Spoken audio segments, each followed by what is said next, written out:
Okay, so we know how to measure or find certain values regarding the spread of the data, the location, and central tendencies, right? But it's also good to show like a visual representation of this data. And one of the ways we can do that is using a box plot. So this here is an example of a box plot and what it will kind of look like. And from a box plot, we can actually work out a couple of important points. So we can work out Q1, 2, 3, i.e. the lower quarter, upper quarter, and the median. So Q1 will be this part here, this first in the box, the first line. This middle line will be Q2, and this value here will be Q3. So we just have to read it off the graph, and then we can work out Q1, 2, 3. We can also find the largest value represented by this part here. This is going to be our largest value here, okay? And the lowest value is going to be this one here. And lastly, we can also identify outliers noted by these X's, okay? These crosses. Any crosses we have are going to be the outliers. And so with this, we can work out Q1, 2, 3, lowest, largest, and we can also work out, therefore, the interquartile range, right? Because we know Q1, 2, 3. We can also find the range because we know the largest and the smallest. And it's just it's like a visual way of representing the data. All right, let's try this one here. So we have the data for maximum daily gusts in knots, and it's taken from a large data set.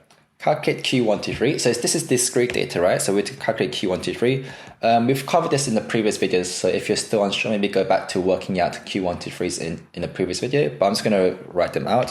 So Q1 was 22, Q2 is going to be 26, and Q3 is going to be 30. Right. An outlier is defined as a value which lies either 1.5 times the interquartile range above the upper quartile, or 1.5 times the interquartile range below the lower quartile. So basically the standard one which we looked at in the previous video. So show that 46 and 78 are outliers. Okay, so let's look at the outlier. So firstly is anything less than Q1 minus 1.5 times the interquartile range. So that's going to be less than Q1 was this 22 minus 1.5 times interquartile range is Q3 minus Q1, right? So 30 minus 22. So it's going to be less than 10. Or any value which is bigger than Q3 plus 1.5 times the interquartile range. So it's going to be bigger than Q3, it's going to be 30 plus 1.5 times 30 minus 22, which is going to be anything bigger than 42. All right, so this is the ranges for the outliers, right? So anything less than 10 will be an outlier, bigger than 42 are outliers. As you can see here, these two values are bigger than 42, which are going to be outliers. There's no values less than 10, so there's only going to be two outliers. Right, finally, draw the box plot. So on the box plot, you're going to be given a graph paper to use. I'm just going to draw it on here. So you need to use a graph paper to be more accurate, right?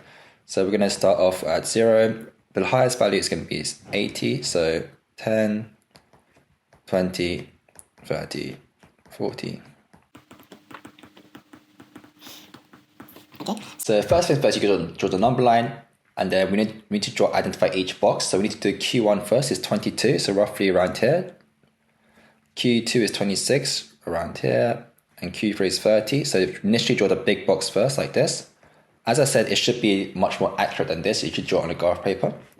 Next, we identify the lowest value possible. So the lowest value is 13. Okay, so that's the lowest value. So a smaller line here, and we join it up in the middle.